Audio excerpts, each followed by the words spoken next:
subscribe my channel. ಎಲ್ಲರಿಗೂ ನಮಸ್ಕಾರಗಳು.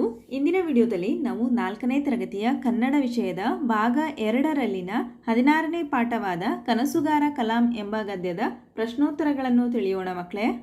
ಮುಖ್ಯ ಪ್ರಶ್ನೆ, ಒಂದೊಂದು ವಾಕ್ಯದಲ್ಲಿ ಉತ್ತರ ಬರೆಯಿರಿ. ಮೊದಲ ಪ್ರಶ್ನೆ, ಪ್ರಯೋಗಾಲಯಕ್ಕೆ ಭೇಟಿ ಕೊಟ್ಟವರು ಯಾರು? ಉತ್ತರ, ಪ್ರಯೋಗಾಲಯಕ್ಕೆ ಭೇಟಿ ಕೊಟ್ಟವರು ಪ್ರಸಿದ್ಧ ಮೂಳೆ ತಜ್ಞರು.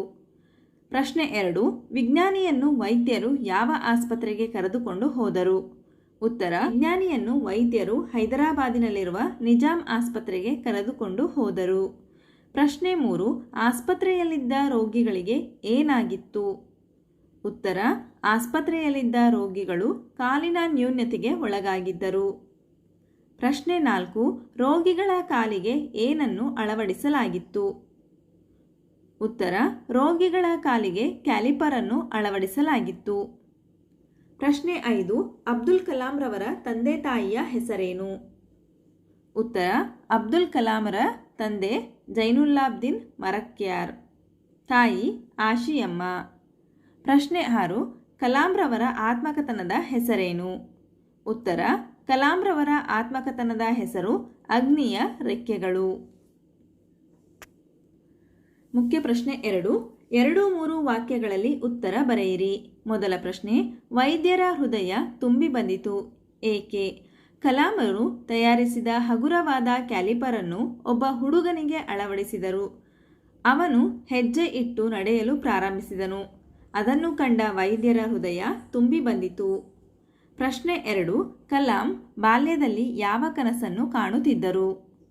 ಉತ್ತರ, ಕಲಾಂ ಬಾಲ್ಯದಲ್ಲಿ ಹಕ್ಕಿ ಹಾರುವುದನ್ನು ಕಂಡು ಮುಂದೊಂದು ದಿನ ನಾನು ಆಕಾಶದಲ್ಲಿ ಹಕ್ಕಿಗಳಂತೆ ಹಾರಬೇಕು ಎಂಬ ಕನಸು ಕಾಣುತ್ತಿದ್ದರು. ಪ್ರಶ್ನೆ 3, ಕಲಾಂ ಅವರಿಗೆ ಬಂದ ಪ್ರಮುಖ ಪ್ರಶಸ್ತಿಗಳು ಯಾವುವು?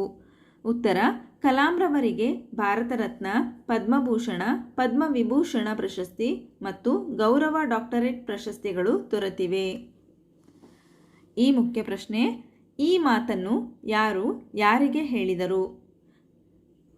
ಮೊದಲ ಮಾತು, ಇವರ ಕಷ್ಟವನ್ನು ನಿವಾರಿಸಲು ನಿಮ್ಮಿಂದ ಸಾಧ್ಯವಿಲ್ಲವೇ? ಈ ಹೇಳಿಕೆಯನ್ನು ವೈದ್ಯರು ವಿಜ್ಞಾನಿಗೆ ಹೇಳಿದರು. ಎರಡನೆಯ ಮಾತು, ಕನಸು ಕಾಣಿರಿ. ಈ ಮಾತನ್ನು ಅಬ್ದುಲ್ ಕಲಾಂ ರವರು ಮಕ್ಕಳಿಗೆ ಹೇಳಿದರು. ಭಾಷಾ ಚಟುವಟಿಕೆ. ಮುಖ್ಯ ಪ್ರಶ್ನೆ, ಕೊಟ್ಟಿರುವ ಪದ ಗಮನಿಸಿ ವಿರುದ್ಧಾರ್ಥಕ ಪದ ಬರೆಯಿರಿ. ಹಗುರ ಭಾರ, ಕಷ್ಟ ಸುಖ, ಮೇಲೆ ಕೆಳಗೆ. ಮುಖ್ಯ ಪ್ರಶ್ನೆ, ಕೊಟ್ಟಿರುವ ಪದ ಬಳಸಿ ಸ್ವಂತ ವಾಕ್ಯ ರಚಿಸಿ ಬರೆಯಿರಿ.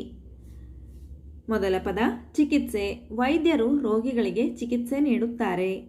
ಗಗನ, ಗಗನದಲ್ಲಿ ಹಕ್ಕಿಗಳು ಹಾರಾಡುತ್ತವೆ. ಸಾಧನೆ, ಕಲಾಂ ರವರು ವಿಜ್ಞಾನ ಕ್ಷೇತ್ರದಲ್ಲಿ ಸಾಧನೆ ಮಾಡಿದ್ದಾರೆ. ನಂತರ ಕನಸು, ಕಲಾಮರು ಮಕ್ಕಳಿಗೆ ಕನಸು ಕಾಣಿರಿ ಎಂದು ಪ್ರೋತ್ಸಾಹಿಸಿದರು. ನಂತರ ಈ ಮುಖ್ಯ ಪ್ರಶ್ನೆ, ಮಾದರಿಯಂತೆ ಕೂಡಿಸಿ ಪದ ರಚಿಸಿ. ಮಾದರಿ, ಮಾಡು ಪ್ಲಸ್ ಇಸು ಮಾಡಿಸು, ತಿನ್ನು ಪ್ಲಸ್ ಇಸು ತಿನ್ನಿಸು, ಓಡು ಪ್ಲಸ್ ಇಸು ಓಡಿಸು, ಬಿಡು ಪ್ಲಸ್ ಇಸು ಬಿಡಿಸು, ಆಡು ಪ್ಲಸ್ ಇಸು ಆಡಿಸು. ಈ ಮುಖ್ಯ ಪ್ರಶ್ನೆ ಅಬ್ದುಲ್ ಕಲಾಂ ರವರಿಗೆ ಸಂಬಂಧಿಸಿದ ಪದಗಳನ್ನು ಆಯ್ದು ಚೌಕದಲ್ಲಿ ಬರೆಯಿರಿ. ನೋಡಿ ಮಕ್ಕಳೇ, ಇಲ್ಲಿ ಕೊಟ್ಟಿರ್ತಕ್ಕಂತಹ ಪದಗಳಲ್ಲಿ ಅಬ್ದುಲ್ ಕಲಾಂ ಅವರಿಗೆ ಸಂಬಂಧಿಸಿದಂತಹ ಪದಗಳನ್ನು ಈ ಚೌಕದಲ್ಲಿ ಬರೆಯಿರಿ. ಭಾರತ ರತ್ನ, ರಾಷ್ಟ್ರಪತಿ, ಆಶಿಯಮ್ಮ, ಕ್ಷಿಪಣಿ, ಕ್ಯಾಲಿಪರ್. ಮುಖ್ಯ ಪ್ರಶ್ನೆ, ಈ ಪಾಠದಲ್ಲಿ ಬರುವ ಹೆಸರುಗಳನ್ನು ಆಯ್ದು ಬರೆಯಿರಿ. ವ್ಯಕ್ತಿ ಹೆಸರುಗಳು ಅಬ್ದುಲ್ ಕಲಾಂ, ಜೈನುಲ್ಲಾಬ್ದೀನ್, ಆಶಿಯಮ್ಮ. ವೃತ್ತಿಯ ಹೆಸರುಗಳು ವಿಜ್ಞಾನಿ, ಮೂಳೆ ತಜ್ಞ, ವೈದ್ಯ. ವಸ್ತುವಿನ ಹೆಸರುಗಳು ಕ್ಯಾಲಿಪರ್, ರಾಕೆಟ್, ಕ್ಷಿಪಣಿ. ಮುಖ್ಯ ಪ್ರಶ್ನೆ, ಮಾದರಿಯಂತೆ ಸೂಕ್ತ ಪದ ರಚಿಸಿ ಅಂತ ಕೊಟ್ಟಿದ್ದಾರೆ ಮಕ್ಕಳೇ, ಗಮನಿಸಿ. ಮಾದರಿ, ಪಡೆದನು, ಪಡೆಯುತ್ತಾನೆ, ಪಡೆಯುವನು. ಅದೇ ರೀತಿ ನಡೆದನು, ನಡೆಯುತ್ತಾನೆ, ನಡೆಯುವನು. ಹಾರಿದನು, ಹಾರುತ್ತಾನೆ, ಹಾರುವನು. ಬರೆದನು, ಬರೆಯುತ್ತಾನೆ, ಬರೆಯುವನು. ಓಡಿದನು, ಓಡುತ್ತಾನೆ, ಓಡುವನು. ಆಡಿದನು, ಆಡುತ್ತಾನೆ, ಆಡುವನು. ಅದೇ ರೀತಿ ಮುಖ್ಯ ಪ್ರಶ್ನೆಯನ್ನು ಗಮನಿಸಿ. ಕೊಟ್ಟಿರುವ ಪದಗಳನ್ನು ಸರಿಯಾಗಿ ಜೋಡಿಸಿ ವಾಕ್ಯ ರಚಿಸಿ ಬರೆಯಿರಿ ಅಂತ ಕೊಟ್ಟಿದ್ದಾರೆ. ನೋಡಿ ಮಕ್ಕಳೇ, ರೈತರು ಹೊಲವನ್ನು ಉತ್ತರು. ಮಕ್ಕಳು ಹಾಡನ್ನು ಹಾಡಿದರು. ಗುರುಗಳು ಪುಸ್ತಕವನ್ನು ಓದಿದರು. ಶಿಲ್ಪಿಗಳು ವಿಗ್ರಹಗಳನ್ನು ಕೆತ್ತಿದರು. ರಾಜರು ರಾಜ್ಯವನ್ನು ಆಳಿದರು.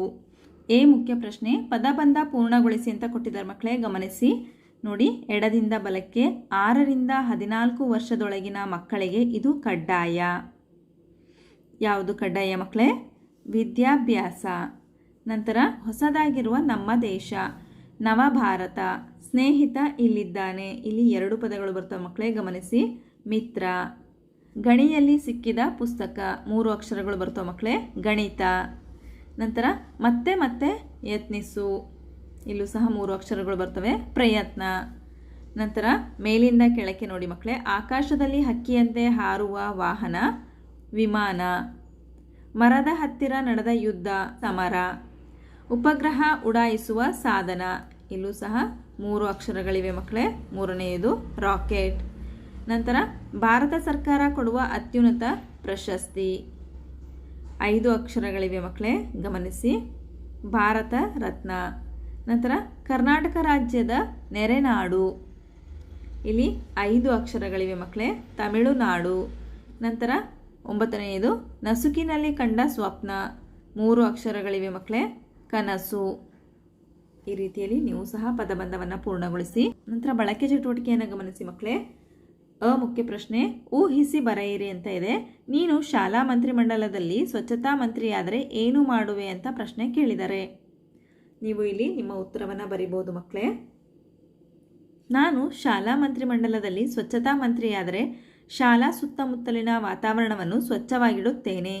ತ್ಯಾಜ್ಯ ವಸ್ತುಗಳನ್ನು ವಿಲೇವಾರಿ ಮಾಡುವ ವ್ಯವಸ್ಥೆಯನ್ನು ಮಾಡುವೆ. ಸ್ವಚ್ಛತಾ ನಿಯಮಗಳನ್ನು ಪಾಲಿಸಲು ಹೇಳುವೆ. ಶುದ್ಧ ಕುಡಿಯುವ ನೀರಿನ ಸೇವನೆಯ ಬಗ್ಗೆ ತಿಳಿಸುವೆ. ನೀವು ನಿಮ್ಮ ಅಭಿಪ್ರಾಯವನ್ನು ಬರೆಯಿರಿ ಮಕ್ಕಳೇ. ನಂತರ ಆ ಮುಖ್ಯ ಪ್ರಶ್ನೆ. ಯೋಚಿಸಿ ಉತ್ತರಿಸಿ. ಕೇಸರಿ, ಬಿಳಿ, ಹಸಿರು ಬಣ್ಣ, ನಡುವೆ ಚಕ್ರ, ಹಾಗಾದರೆ ನಾನು ಯಾರು? ಉತ್ತರ, ಭಾರತದ ರಾಷ್ಟ್ರಧ್ವಜ. ನಂತರ 3 ಕಡೆ ನೀರು, ನೆತ್ತಿ ಮೇಲೆ ಬೆಟ್ಟ, ಹಾಗಾದರೆ ನಾನು ಯಾರು? ಭಾರತ. ಪ್ರಶ್ನೆ 3. ಬಲಗೈಯಲ್ಲಿ ಗೀತೆ, ಎಡಗೈಯಲ್ಲಿ ರಾಟೆ ಹಿಡಿದಿದ್ದೆ, ಹಾಗಾದರೆ ನಾನು ಯಾರು? ಮಹಾತ್ಮ ಗಾಂಧಿ. ಈ ಮುಖ್ಯ ಪ್ರಶ್ನೆ. ಕೆಳಗಿನ ಪದಗಳನ್ನು ಬಳಸಿ ರಾಷ್ಟ್ರನಾಯಕ ಗಾಂಧೀಜಿಯವರ ಬಗ್ಗೆ ಕುರಿತು ಬರೆಯಿರಿ. ಗಾಂಧೀಜಿಯವರು ನಮ್ಮ ಭಾರತದ ರಾಷ್ಟ್ರಪತಿ. ನಮ್ಮ ಭಾರತದ ಸ್ವಾತಂತ್ರ್ಯಕ್ಕಾಗಿ ಹಗಲಿರುಳು ಹೋರಾಟ ಮಾಡಿ ಸ್ವಾತಂತ್ರ್ಯ ತಂದು ಕೊಟ್ಟರು. ಭಾರತವು ಹಳ್ಳಿಗಳ ದೇಶವಾದ್ದರಿಂದ ಹಳ್ಳಿಗಳ ಉದ್ಧಾರ ಮಾಡಿದರೆ ದೇಶವು ಅಭಿವೃದ್ಧಿ ಹೊಂದುತ್ತದೆ ಎಂದು ಹೇಳಿದರು. ಬಡತನವನ್ನು ಹೋಗಲಾಡಿಸಲು ಸ್ವ ಉದ್ಯೋಗಕ್ಕೆ, ಹಳ್ಳಿಗಳ ಸ್ವಚ್ಛತೆಗೆ, ಸರಳ ಜೀವನಕ್ಕೆ ಮಾರ್ಗದರ್ಶನ ನೀಡಿದರು. ಹಾಗಾದರೆ ಮಕ್ಕಳೇ, ಈ ಗದ್ಯದಲ್ಲಿ ಬರ್ತಕ್ಕಂತಹ ಎಲ್ಲ ಪ್ರಶ್ನೆಗಳಿಗೆ ನಿಮಗೆ ಉತ್ತರ ಲಭಿಸಿದೆ ಅಂತ ನಾನು ಭಾವಿಸ್ತಾ ಇದ್ದೀನಿ. ಧನ್ಯವಾದಗಳು. ನಮ್ಮ ವಿಡಿಯೋ ಇಷ್ಟವಾದಲ್ಲಿ ಪ್ಲೀಸ್ ಸಬ್ಸ್ಕ್ರೈಬ್ ಮಾಡಿ, ಲೈಕ್ ಮಾಡಿ, ಶೇರ್ ಮಾಡಿ, ಪ್ರೋತ್ಸಾಹಿಸಿ.